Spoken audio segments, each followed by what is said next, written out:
Welcome to lunch hour. This is Satish. Telugu రాష్ట్రాల్లో వరదలు బేభత్సం సృష్టిస్తున్నాయి. ఊహించని ప్రాణ నష్టం, ఆస్తి నష్టం సంభవించింది.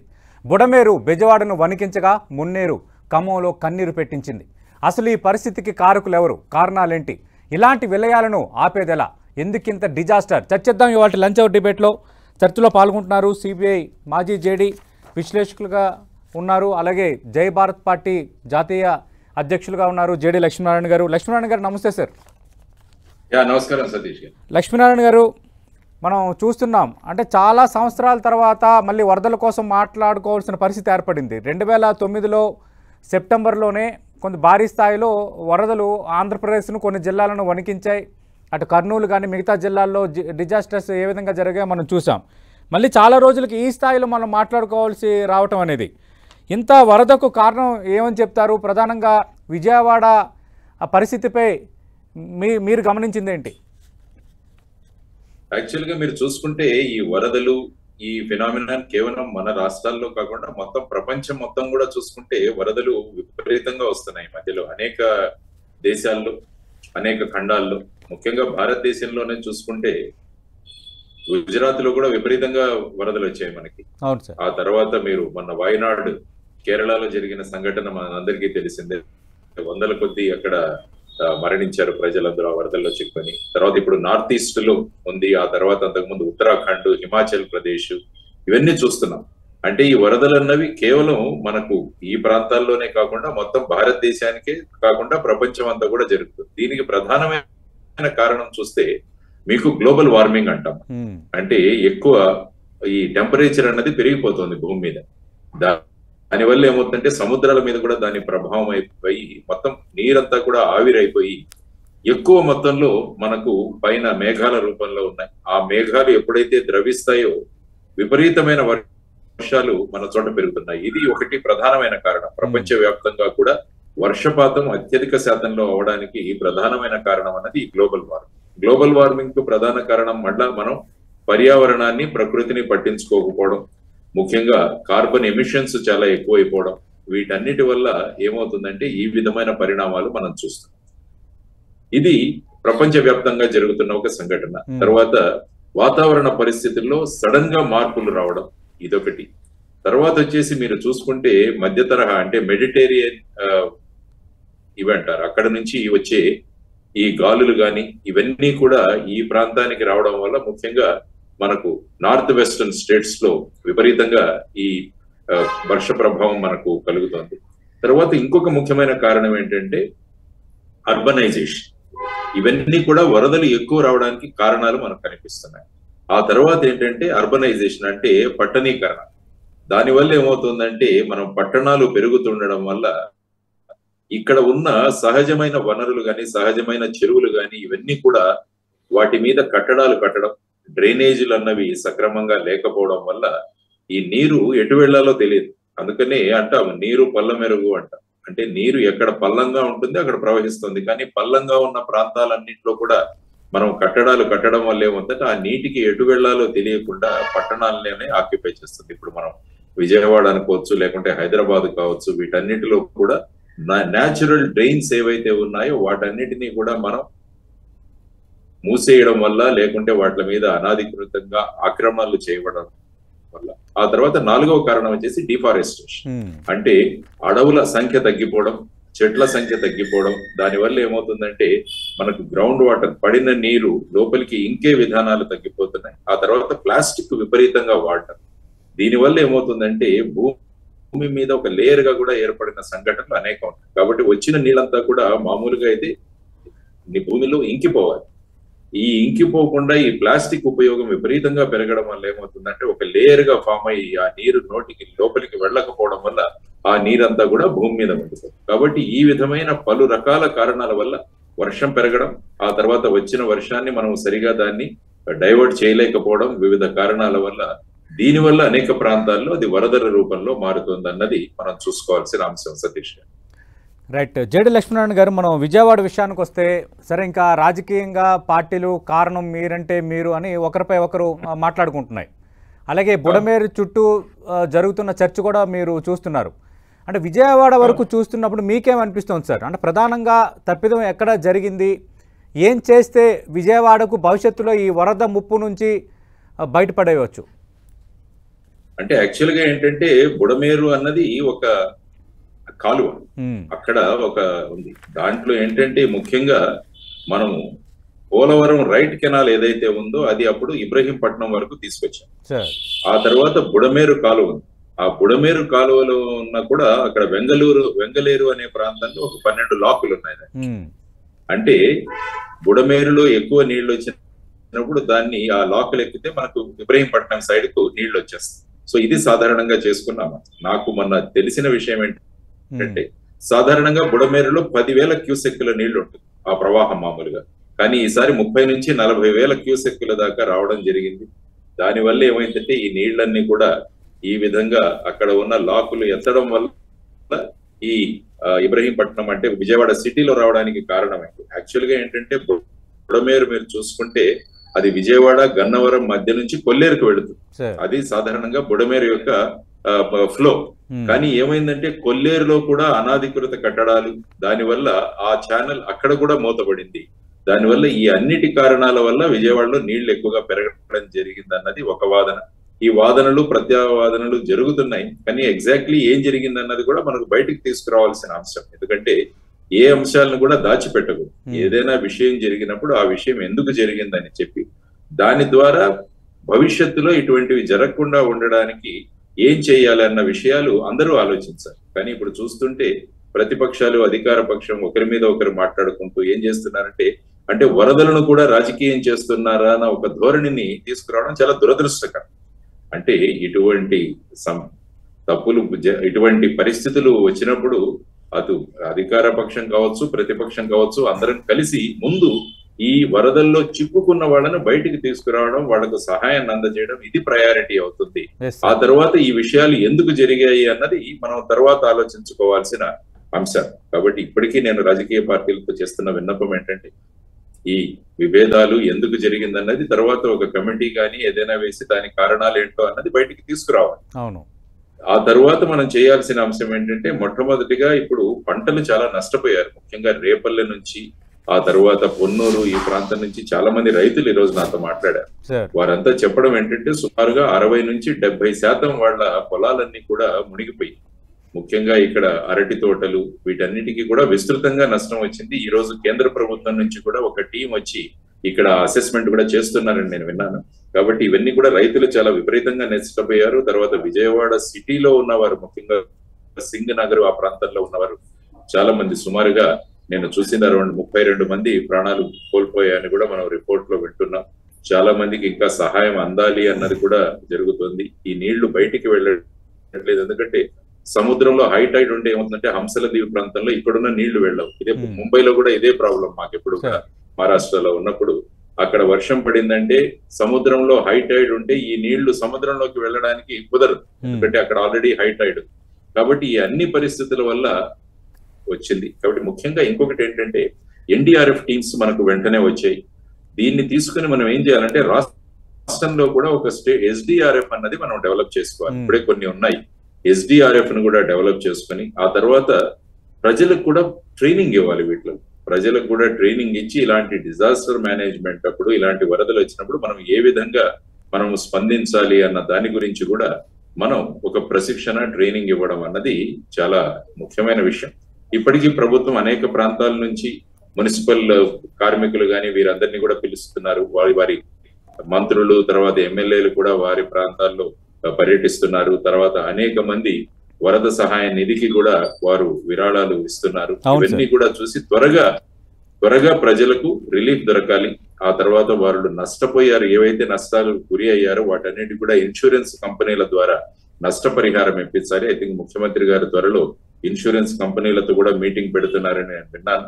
కాబట్టి త్వరగా వారికి గనక సహాయం దొరకగలిగితే ఈ వరదల్లో చిక్కుకున్న వాళ్ళకి ఆస్తులు, తర్వాత వచ్చేసి పంటలు నష్టపోయిన వాళ్ళు, ప్రాణ నష్టం జరిగిన వాళ్ళందరికీ కూడా ఇమీడియట్ గా రిలీఫ్. ఐ థింక్ 30 ఆగస్టున ఒక జీవో కూడా ఇచ్చారనుకుంటా. ఇటువంటి న్యాచురల్ డిజాస్టర్స్ లో అయిన వాటిలో వారికి 5 లక్షల రూపాయలు ఇమీడియట్ గా రిలీఫ్ ఇవ్వాలి అన్నది కూడా, ఇంతకు ముందు 4 లక్షలు ఉండేది, ఇప్పుడు 5 లక్షలు చేశారని కూడా అన్నారు.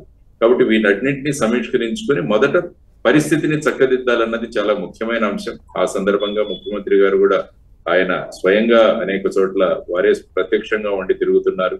ఆ విధంగా సహాయం వగేరా అందే విధంగా కూడా ఆయన తిరుగుతున్నారు. ఆయన ఈ వయసులో చేస్తున్న కృషిని మనం ఖచ్చితంగా అభినందించాల్సింది.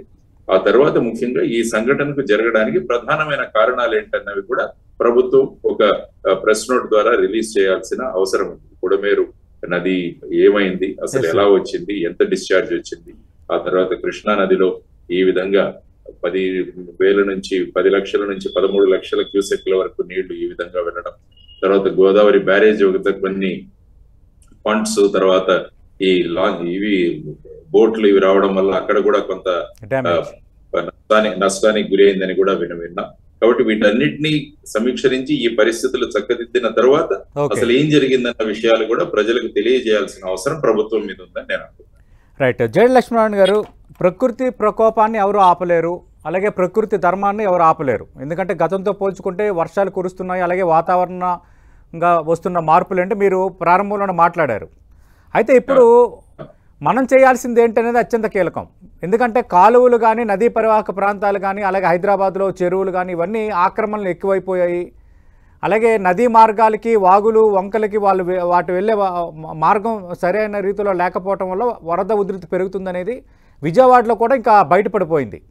ఇక్కడ తెలంగాణలో హైడ్రా లాంటి వ్యవస్థలు వచ్చాయి, ఆంధ్రప్రదేశ్లో కూడా హైడ్రా లాంటి వ్యవస్థలు రావాల్సిన అవసరం ఉందంటారా? ఈ ఆక్రమణలు అంటే ఎస్పెషల్లీ ఎంక్రోచ్మెంట్స్ సంబంధించి ఎలా సెన్సిటైజ్ చేస్తే బెటర్గా ఉంటుందనేది మీ ఆలోచన? దీనికి ప్రధానమైన కారణం ఏంటంటే అర్బనైజేషన్, అంటే పట్టణీకరణ అన్నది. ఎందుకంటే గ్రామాలలో ఉద్యోగాలు లేకపోవడం, గ్రామాలలో అక్కడ ఉపాధి కల్పించకపోవడం వల్ల అందరూ కూడా గ్రామాలను వదిలేసి పట్టణాల దిశగా వస్తారు. పట్టణాల దిశగా ఎప్పుడైతే వస్తారో ఏమవుతుందంటే అక్కడ వారికి హౌసింగ్ కావాలి, వాళ్ళు వచ్చి ఉండాలి. కాబట్టి కొత్త నిర్మాణాలు జరగాలి. ఆ కొత్త నిర్మాణాలన్నీ కూడా జరిగే సందర్భంగా ముఖ్యంగా మనకు ఎప్పుడైతే భూమి అవైలబిలిటీ తక్కువ అవుతుందో ఏం చేస్తామంటే మనం న్యాచురల్ గా ఈ చెరువుల మీద, వాగుల మీద, వంకల మీద వెళ్ళి అక్కడ దాన్ని పూర్తి చేసి దాని మీద కట్టడాలు కట్టడానికి ప్రయత్నిస్తుంటాం. దానివల్ల ఏమవుతుందంటే మనం ముఖ్యంగా పట్టణ ప్రాంతాల్లో చూసిన వ్యవస్థలో ఈ డ్రైనేజీలు అన్నవి లేకుంటే న్యాచురల్ డ్రైన్స్ ఏవైతే ఉన్నాయో అవన్నీ లేకపోవడం వల్ల ఈ కొద్దిగా వర్షం పడినా కూడా మొత్తం మీరే మీడియాలో రాస్తుంటారు, ఇక ఆల్మోస్ట్ ఒక నదిలాగా తయారైంది, లేకుంటే ఇందులో ఈదుకొని వెళ్ళాలి, ఇటువంటి కామెంట్స్ తో మనం చూస్తుంటాం. ఒక అరగంట వర్షం పడితే చాలు ఆ విధమైన పరిస్థితులు అనేక పట్టణాల్లో ఉన్నాయి. సో వీటన్నిటిని తీసుకొని మళ్ళా న్యాచురల్ డ్రైన్స్ ఏవైతే ఉన్నాయో వాటన్నిటిని రిస్టోర్ చేయాల్సిన అవసరం చాలా ఉంది. న్యాచురల్ లేక్స్ ఏవైతే ఉన్నాయో, సరస్సులు ఏవైతే ఉన్నాయో, చెరువులు ఏవైతే ఉన్నాయో వీటన్నిటిని కూడా పునరుద్ధరించాలి. తర్వాత మన డ్రైనేజ్ సిస్టమ్ ఏదైతే ఉందో, సపోజ్ మీరు టోక్యోలో తీసుకుంటే అక్కడ అండర్ గ్రౌండ్ డ్రైనేజ్ సిస్టమ్ చాలా ఫేమస్. సో ఆ విధమైన అండర్ గ్రౌండ్ డ్రైనేజ్ సిస్టమ్ తీసుకురావడం. తర్వాత ఏంటంటే ముఖ్యంగా నదుల వెంట కట్టడం. ఫర్ ఎగ్జాంపుల్ సైడ్ లో మనం వాల్స్, రిటైనర్ వాల్స్ ఇవన్నీ నిర్మిస్తే ఏమవుతుందంటే అక్కడ ఈ పట్టణాల్లోకి నీరు రాకుండా ఉండడానికి మనకు అది చాలా ఉపయోగపడుతుంది. ఇది కూడా మనం చేయాల్సిన ప్రధానమైన అంశం అన్నమాట. సో ఆ విధంగా మనం చేసుకుంటూ వెళ్ళగలిగితే ఏమవుతుందంటే మనకు ఈ విధంగా తర్వాత డ్యామ్స్, రిజర్వాయర్స్ కూడా కట్టాలి. ఏదైతే ఈ ఎక్కువ వర్షపాతం వచ్చేసి ఈ విధంగా పైనుంచి నీళ్లు వస్తున్నప్పుడు వీటిని నియంత్రించడానికి కూడా మనం డ్యామ్స్, రిజర్వాయర్స్ కట్టుకోవడం. ఇంతకుముందు చెప్పినప్పుడు లీవ్స్ అండ్ ఫ్లడ్ వాల్స్ అనేవి కడతాం మనం. ఆ ఫ్లడ్ వాల్ కట్టడం వల్ల ఏమవుతుందంటే నదుల్లో నీరు పెరిగినా అది పట్టణ ప్రాంతంలో రాకుండా ఉపయోగపడుతుంది. ఆ తర్వాత వచ్చేసి డ్రైనేజ్ సిస్టమ్. ముఖ్యంగా మీరు చూస్తే పట్టణాల్లో చాలా చోట్ల డ్రైనేజీలు సక్రమంగా లేవు. తర్వాత ఉన్న డ్రైనేజీలో ప్లాస్టిక్ ఉపయోగం విపరీతంగా ఉండడం వల్ల ఏంటంటే అందులో అసలు ప్రవహించడమే లేదు. డ్రైనేజ్ అంతా కూడా బ్లాక్. చాలా ప్రాంతాల్లో అదే పరిస్థితి. చాలా. కాబట్టి ఏం చేయాలంటే మనం ఎప్పుడు ఎమర్జెన్సీస్ లో పనిచేస్తాం, కానీ మనం చేయాల్సింది నార్మల్ టైంలో పని చేయాలన్నది చాలా ముఖ్యమైన విషయం. మనం ఏంటంటే ఎలక్షన్స్ అప్పుడు పని చేస్తాం, లేకుంటే ఇలాంటి డిజాస్టర్స్ వచ్చినప్పుడు పని చేస్తాం, లేకుంటే కోవిడ్ లాంటివి వచ్చినప్పుడు పని చేస్తాం. కానీ నార్మల్ టైంలో ఏ విధంగా పని చేయాలన్నది చేస్తే ఇటువంటి ఎమర్జెన్సీస్ మనకు ఎప్పుడు రావు. కాబట్టి ఆ విధంగా చేసుకుంటూ మన డ్రైనేజ్ సిస్టమ్స్ ఇంప్రూవ్ చేయాలి. అందుకనే తెలంగాణ ప్రభుత్వం హైడ్రా అనే సంస్థను స్థాపించి వాళ్ళు ఆ విధంగా అక్కడ ముఖ్యంగా చెరువుల మీద, తర్వాత ఆ విధంగా వాటర్ బాడీస్ మీద ఏవైతే ఇల్లీగల్ కన్స్ట్రక్షన్స్ జరిగాయో వాటి మీద చర్యలు తీసుకున్నాం. కానీ దాంట్లో ముఖ్యంగా మనం చూడాల్సిన ఒక అంశం ఏంటంటే వీటికి పర్మిషన్లు అందరూ కూడా ఎవరిచ్చారు, వారి మీద కూడా ఒక 6 అధికారుల మీద కేసులు కూడా పెట్టారని అవును సార్, కరెక్టే. కానీ ఇప్పుడు ఏంటంటే ఒక కామన్ బయర్, సపోజ్ సతీష్ ఉన్నారు, సతీష్ ఇవన్నీ కూడా సక్రమంగా ఉన్నాయని ఒక ఫ్లాట్ కొనుక్కున్నారు. ఇప్పుడు వచ్చేసి అది చెరువుల మీద ఆక్రమణ అని చెప్పేసి ఆ ఫ్లాట్ ను కొట్టేస్తే మరి మీరు ఎక్కడికి వెళతారు? మీరు ఇన్ని రోజులు సంపాదించిన ఏదైతే మీ సంపాదన ఉందో దానితో ఒక ఇల్లు తీసుకున్నారు, మరి మీరు ఎక్కడికి వెళతారు అన్నది కూడా ఒక ప్రధానమైన సమస్య. కాబట్టి ఇప్పుడు నేను చెబుతున్నది ఏంటంటే ఎవరైతే బిల్డర్స్ కానీ ఎవరైతే ఈ డెవలపర్స్ కానీ ఇలాంటి ఆక్యుపేషన్ చేసి ఆ తర్వాత ఎవరైతే అధికారులు వారితో కుమ్మక్కై ఈ విధమైన పర్మిషన్స్ ఇచ్చారో వారన్నిటి దగ్గర నుంచి ఇది వసూలు చేయాలి ఖచ్చితంగా. చేసి ఎవరైతే ఈ ఫ్లాట్లు మీలాంటి వారు నష్టపోతున్నారో వారికి నష్టపరిహారం కూడా ఇవ్వాలి. లేకుంటే ఏమవుతారు, మన లైఫ్ లాంగ్ చేసిన సేవింగ్స్ అన్ని కూడా ఈ విధంగా వెళ్ళిపోతే, ఎందుకంటే మీరు నమ్మారు, ప్రభుత్వాన్ని నమ్మారు, ప్రభుత్వ అధికారులను నమ్మారు, వారు ఇచ్చిన సర్టిఫికేట్స్ తర్వాత వాళ్ళ రిజిస్ట్రేషన్స్ ఇవన్నీ కూడా నమ్మి మీరు మీ సంపాదనను మీరు అక్కడ పెట్టారు. కాబట్టి వీరి గురించి కూడా ఏం చేయాలన్నది కూడా ప్రభుత్వం ఆలోచించాలని నేను అంటాను. ఎస్, ఎవరైతే చేశారో వాళ్ళ దగ్గర నుంచి వారు ఇంతవరకు దాని మీద సంపాదించినదంతా కూడా వసూలు చేయాలని నేను అంటాను. ఒకటి ఏదైనా కట్టడం కట్టి కమర్షియల్ బిల్డింగ్ కట్టి దాని ద్వారా వారు అంతవరకు సంపాదించిన సంపాదన ఏదైతే ఉందో ఆ సంపాదనను కూడా ప్రభుత్వం తీసుకోవాలి. ఇప్పుడు ఫర్ ఎగ్జాంపుల్ ఎలక్టోరల్ బాండ్స్ గురించి సుప్రీంకోర్టు ఏమని చెప్పింది, ఎలక్టోరల్ బాండ్స్ అన్నది రాజ్యాంగ విరుద్ధమని చెప్పారు. కానీ ఈ బాండ్స్ ద్వారా వాళ్ళు సేకరించిన మొత్తం ఇంకా రాజకీయ పార్టీల దగ్గరే ఉంది, దాన్ని వసూలు చేయాలి. అదే విధంగా ఈ విధంగా ఇల్లీగల్ గా కట్టిన బిల్డింగ్ ద్వారా వాళ్ళకి చేకూర్చిన లబ్ధిని కూడా సంపూర్ణంగా వసూలు చేసి ఇలాంటి ఇన్నోసెంట్ బయ్యర్స్ ఎవరైతే ఉన్నారో వారికి ప్రభుత్వం కాంపెన్సేట్ చేయగలగాలి. లేకుంటే ఏమవుతుందంటే మళ్ళా వీళ్ళు రోడ్ల మీదకి వస్తారు. సో ఇవన్నీ కూడా ప్రభుత్వాలు ఆలోచించాల్సిన విధి విధానాలు. కాబట్టి ఇప్పటి నుంచి రిజిస్ట్రేషన్లు కానీ తర్వాత వచ్చేసి ఈ విధమైన ఎక్కడెక్కడ చెరువులు ఉన్నాయన్నది ఒక నోటిఫికేషన్ కూడా ప్రభుత్వం ఇవ్వాలి. అంటే ఎవరైనా రేపు కొనుక్కోవడానికి వెళితే ఆ సర్వే నంబర్ లో ఏదైనా చెరువు ఉందా లేకుంటే ఏదైనా వాటర్ బాడీ ఉందా అని ముందే తెలిస్తే వాళ్ళు కొనరు. సో ఈ విధంగా మొత్తం తెలంగాణలో ఉన్న అన్ని చెరువులు వీటన్నిటి సర్వే నంబర్లు ఒకటి డిస్ప్లే చేయాలి. ఇప్పుడు ఆ పరిస్థితి లేదు కదా లక్ష్మీనారాయణ గారు. ఇప్పుడు అధికారులు అలాగే బిల్డర్లు వీళ్ళు కొల్యూడ్ అయిపోతున్నారు, ఆక్రమణలకు యథేచ్ఛగా అనుమతులు ఇచ్చేస్తున్నారు, ఇళ్ల నిర్మాణాలు జరిగిపోతున్నాయి. అందుకనే అంటున్నా, ఇప్పుడు ఏంటంటే మనం గూగుల్ ఇమేజరీస్ తెప్పిస్తే, శాటిలైట్ ఇమేజరీస్ తీసుకొస్తే మనకు మొత్తం తెలుస్తుంది. ఎందుకంటే కొన్ని సంవత్సరాల కాలంగా చెరువులు ఎలా ఉన్నాయి, అవి క్రమక్రమంగా ఎలా ఆక్యుపేషన్ అయ్యాయి, ఎలా వాటి మీద ఆక్రమించబడ్డాయి అన్నది మనకు క్రోనలాజికల్ లో మనం టెక్నాలజీని ఉపయోగించుకొని మనం శాటిలైట్ మ్యాప్స్ తెప్పించుకోవచ్చు. ఆ శాటిలైట్ మ్యాప్స్ మీద మన ఇక్కడ ఉన్న సర్వే నెంబర్స్ సూపర్ ఇంపోజ్ చేస్తే ఏ సర్వే నంబర్ లో ఈ చెరువులన్నీ ఉన్నాయన్నది మనకు తెలుస్తుంది. కాబట్టి ఈ సర్వే నంబర్లలో చెరువులు ఉన్నాయి కాబట్టి వీటి మీద జరిగిన ఆక్రమణలన్నీ కూడా అవి ఇల్లీగల్ అని చెప్పి ప్రజల పబ్లిక్ డొమైన్ లో పెట్టాల్సిన అవసరం ఉంది ఈ డిజిటల్ మ్యాప్స్ కానీ. కాబట్టి రేపు ఎవరైనా ఏదైనా ఇన్వెస్ట్మెంట్ చేయడానికి కానీ ఏదైనా ఒక అపార్ట్మెంట్ లో కొనడానికి వెళ్ళినప్పుడు వాళ్ళకు ముందే కనుక తెలిస్తే వారు అందులో కొనుక్కోవాలి. లేకుంటే ఏమవుతుందంటే కొన్న తర్వాత వారు ఈ విధంగా నష్టపోవాల్సి వస్తుంది. కాబట్టి ఈ విధమైన చర్యలు కూడా ప్రభుత్వం నుంచి చెయ్యాలి అన్నది మనం అందరం కూడా ఆశించాలి. ప్రభుత్వం ఆ దిశగా ముందుకు వెళుతుందని నేను అనుకుంటాను. Right, thank you JD Lakshminarayana గారు. మీరు అన్నట్టుగా సహాయక చర్యలు కొనసాగుతున్నాయి. ఈ సందర్భంలో రాజకీయాలు అప్రస్తుతం. అదే సందర్భంలో తెలంగాణలో ఎలా అయితే ఒక హైడ్రా లాంటి ఒక వ్యవస్థను ఏర్పాటు చేసి ఈ చెరువుల ఆక్రమణను అలాగే చెరువుల సంబంధించి సంరక్షణ దిశగా అడుగులు పడుతున్నాయో, ఇప్పుడు ఆంధ్రప్రదేశ్లో అలాగే ప్రధానంగా విజయవాడలో ఎదురైన విలయం నేపథ్యంలో ఖచ్చితంగా అటు అధికారులు బిల్డర్లు తప్పిదాలు ఉన్నాయి. ఖచ్చితంగా ఇక్కడ నుంచి ఇలాంటి సమస్యలు రాకుండా సంసిద్ధం కావాల్సిన అవసరం ఉందని జేడి లక్ష్మీనారాయణ గారు సూచిస్తున్నారు. అదే సందర్భంలో ఈ బుడమేరు వాగుకు సంబంధించి డిస్కషన్ జరుగుతున్న నేపథ్యంలో ఎక్సెస్ వాటర్కి స్టోర్ చేయడానికి ప్రత్యేకంగా రిజర్వాయర్లు ఏర్పాటు దిశగా అడుగులు వేయాల్సిన అవసరం ఉందంటున్నారు. ఒకవైపు వాతావరణ పరిస్థితులు మారుతున్న నేపథ్యంలో దేశవ్యాప్తంగా ఇలాంటి భారీ వర్షాలు కురుస్తున్నాయి. ఈ పరిస్థితిని అంచనా వేసుకొని దాన్ని సంసిద్ధంగా మనం ఏ విధంగా ఎదుర్కోవాలన్న కోణంలో దృష్టి పెట్టాలని జేడి లక్ష్మీనారాయణ గారి సూచనగా కనిపిస్తోంది. ఇది ఇవాల్టి లంచ్ అవర్ డిబేట్.